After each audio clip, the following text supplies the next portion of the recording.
Hey everyone, and welcome back for another deep dive. You ready to explore some more Stoic wisdom with me today? Always ready for a deep dive. All right, well today we're going to be looking at Book 7 of Meditations by Marcus Aurelius, Okay.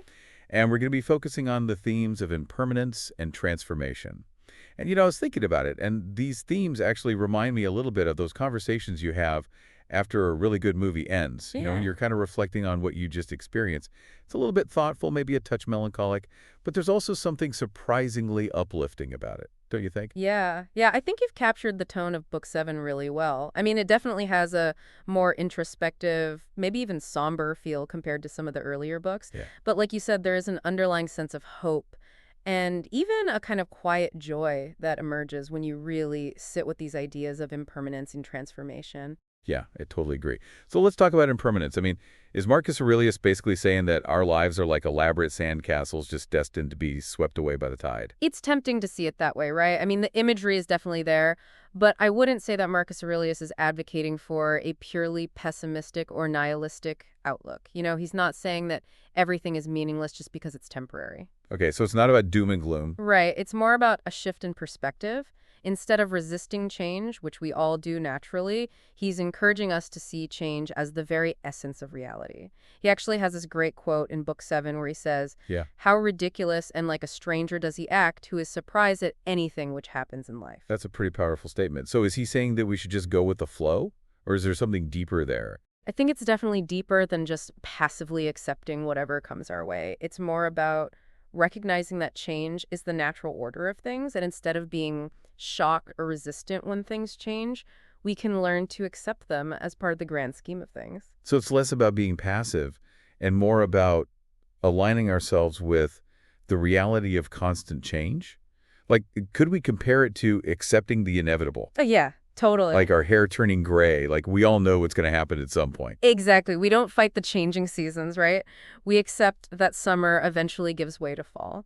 And in the same way, we can learn to accept that nothing in life remains static. Everything is in flux. Okay, I'm starting to see that. But what about transformation? It's not just that things disappear, right? You're right. It's not just about things vanishing into thin air. Marcus Aurelius saw transformation as this inherent process where things are constantly evolving and changing into something else. Okay. He actually says this: constantly regard everything that exists and observe that it is already in dissolution and in change, as it were, in corruption or dispersion, or that everything is constituted by nature to die.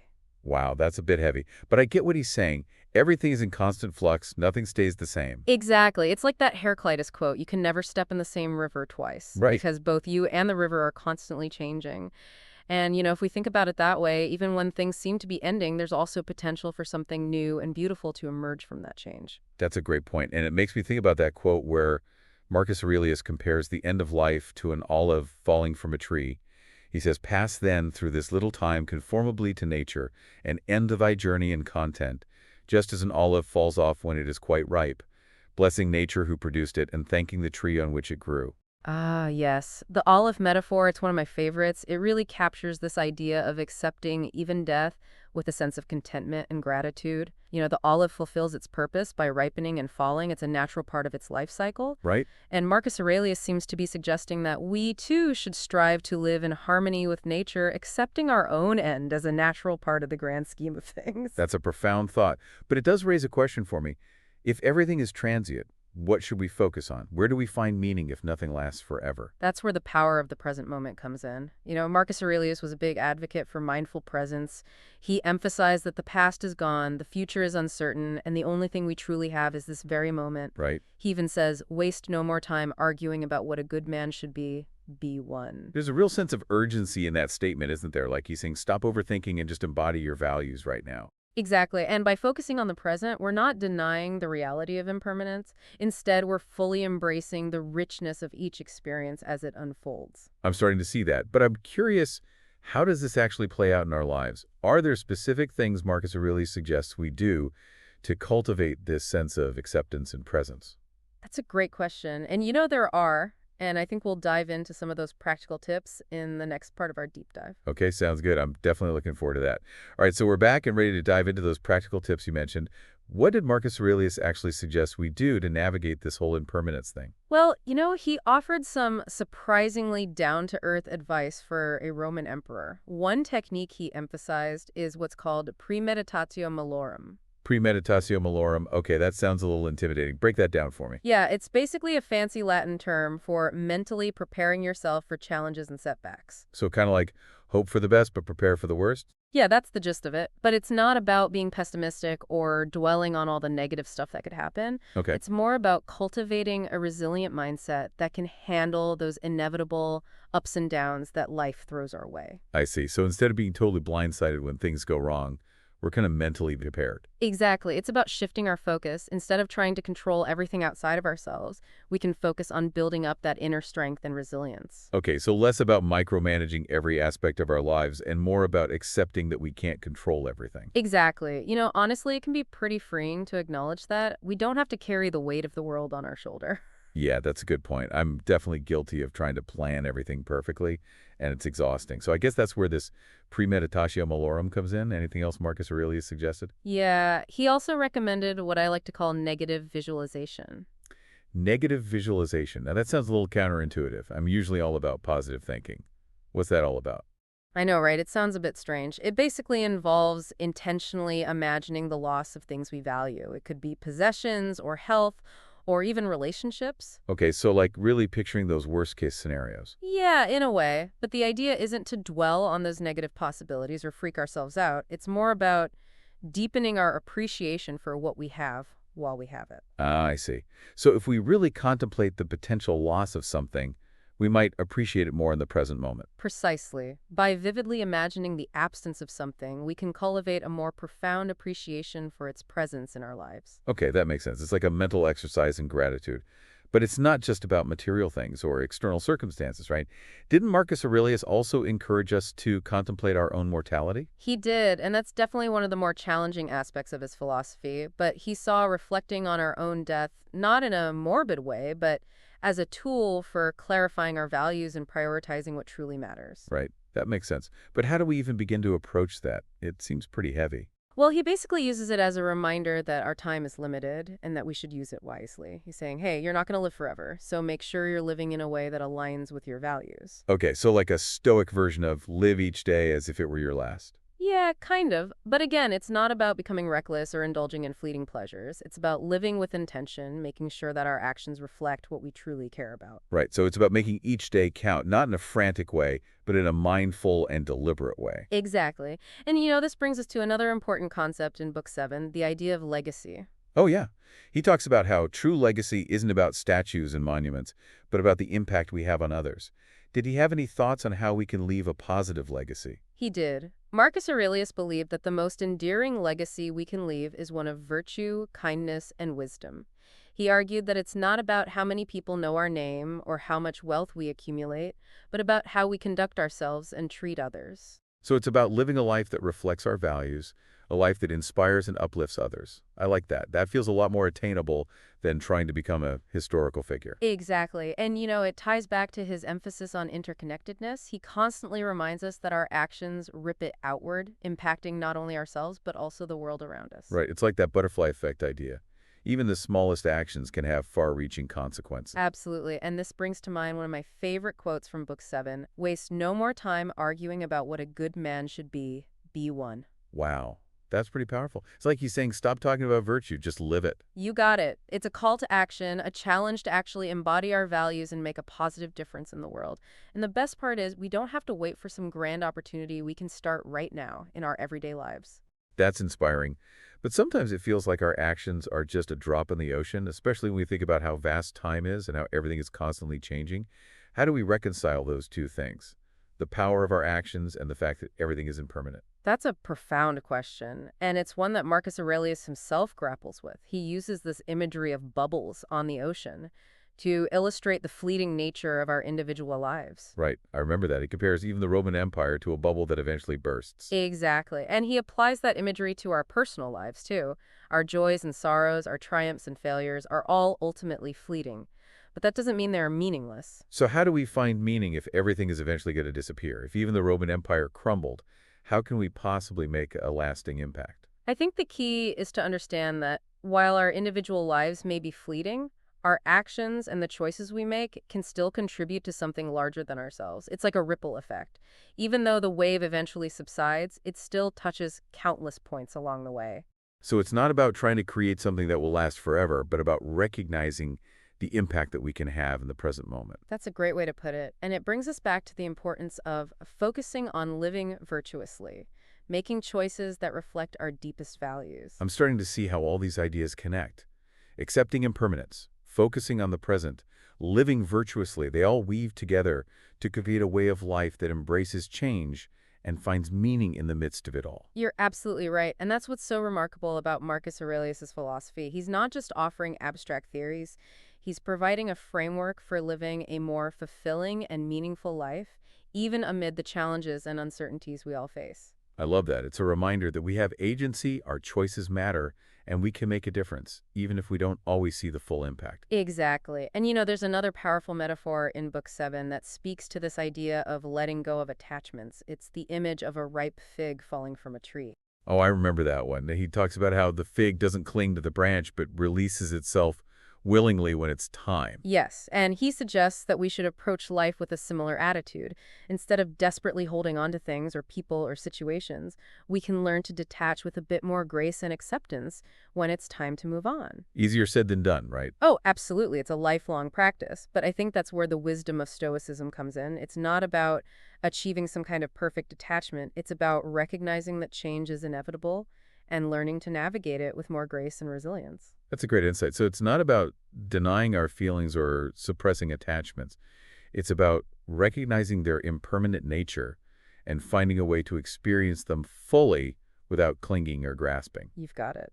And that brings us to another crucial theme that runs throughout Book 7, this idea that we are all interconnected. Ah, yes. He talks about how we're all part of a larger whole, guided by the logos. But how does that play out practically in our lives? Well, for one thing, it can foster a sense of empathy and compassion.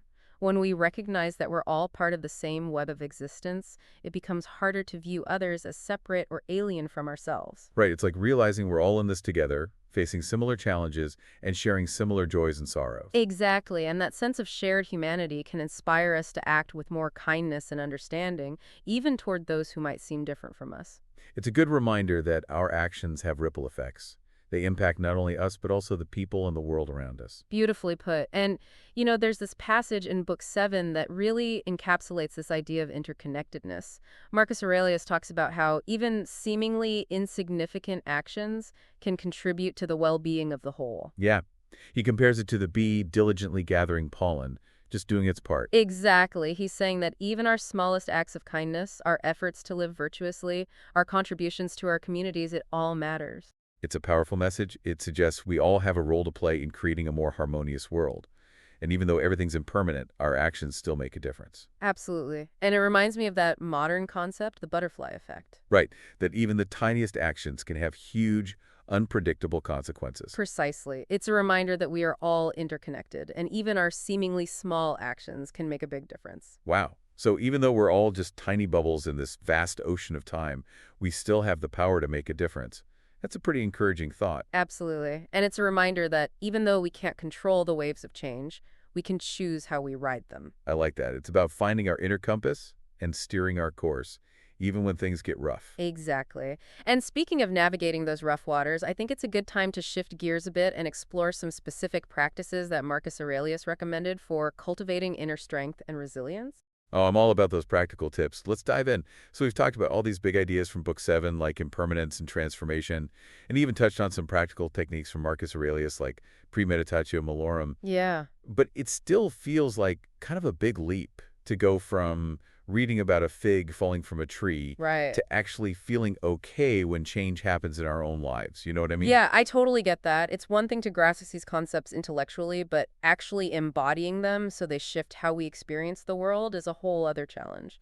So did Marcus Aurelius offer any advice on how to bridge that gap? Like, between theory and practice? He did, and I think you'll find some of his suggestions surprisingly relatable, even though they're coming from, a Roman emperor from almost 2,000 years ago. Okay, I'm intrigued. What did he have in mind? Well, one practice he emphasized was simply paying attention to the natural world. Paying attention to nature. Okay, so like going for walks in the park and noticing the trees and the flowers. Exactly. He found so much wisdom in observing the cycles of nature, like the changing seasons, the ebb and flow of the tides, the way a plant grows from a tiny seed to a full-blown flower and then eventually withers away. Yeah, I could see how that could be a really powerful way to kind of internalize this whole impermanence thing. It's like it's all around us all the time. That's it. And for Marcus Aurelius, these observations weren't just passive. He saw them as active reminders of this constant flux of existence. It was a way to ground himself in the reality that everything is always changing. So it's about finding those reminders in the everyday world, right? Like the way the light changes throughout the day or, the clouds drifting across the sky. Yeah, even watching a leaf fall from a tree and decompose. Right. These seemingly mundane things can actually be really profound reminders of impermanence if we slow down and really pay attention. Okay, I like that. And there's another image that he uses that I find really helpful too. He talks about picturing the bustling city of Rome during his time. Oh, yeah, the city imagery. That's a great one. What do you think he was trying to convey with that image? Well, he asks us to imagine Rome in all its glory, the crowded streets, the impressive buildings, the constant activity. And then he says, imagine that all of it, every single person, every building, even the sounds of the city, has completely vanished. Wow. Yeah, that really puts things into perspective. Doesn't it? It reminds us that even something as grand and seemingly permanent as the Roman Empire was eventually subject to the forces of change. Right. And he goes even further, right? Comparing the vastness of time to the immensity of the ocean, Yeah, suggesting that our lives are just these brief bubbles that rise and then disappear beneath the waves. it's a humbling thought, for sure. But I think there's also a strange comfort in acknowledging how vast and ancient everything really is. It kind of puts our day-to-day worries into perspective. Yeah, I get that. But it also makes me wonder if we're just these tiny blips in this grand scheme of things, how do we find meaning and purpose? Does Marcus Aurelius address that at all? He does, and this is where his concept, the logos, comes into play. See, while our individual lives might be fleeting, he also believed that we're all connected to something much larger than ourselves. The logos, this divine reason that governs the universe. Right, so it's like we're individual waves, but we're all part of the same ocean. That's a beautiful way to put it. And that connection to the logos, to this universal force, is ultimately what gives our lives meaning and purpose. We're not just isolated beings, but integral parts of this grand, interconnected whole. Okay, so even though we might experience our lives as separate and distinct, ultimately we're all part of something much bigger and more enduring. Exactly. And I think that's a really hopeful and inspiring message. Even though we're each here for a relatively short time, we're part of something much faster. And that sense of belonging can be such a source of strength when we're facing difficult changes in our lives. Yeah, absolutely. Well, I think we've covered a lot of ground today. We explored the philosophical foundations of Stoicism, dove into Marcus Aurelius' ideas about impermanence and transformation, and even uncovered some practical tools for incorporating these principles into our daily lives. We did. What a deep dive. So as we wrap up, is there anything else you'd like to share with our listeners today? Just as embracing impermanence isn't about becoming passive or indifferent to life, it's about engaging with it more fully, being more present, and living authentically. It's about recognizing that change is the one constant we can always count on, and finding a way to dance with it rather than resist it. That's beautiful. I love that idea of dancing with change. It's not about denying the reality of change, but learning to move with it and finding the beauty and opportunity in each moment, even the challenging ones. That's it, and that's a message that resonates just as strongly today as it did in ancient Rome. Well, deep divers, I don't know about you, but I'm feeling really inspired after our exploration of Book 7 of Meditations. Thank you all for joining us on this journey. And until next time, keep exploring, keep questioning, and keep diving deep.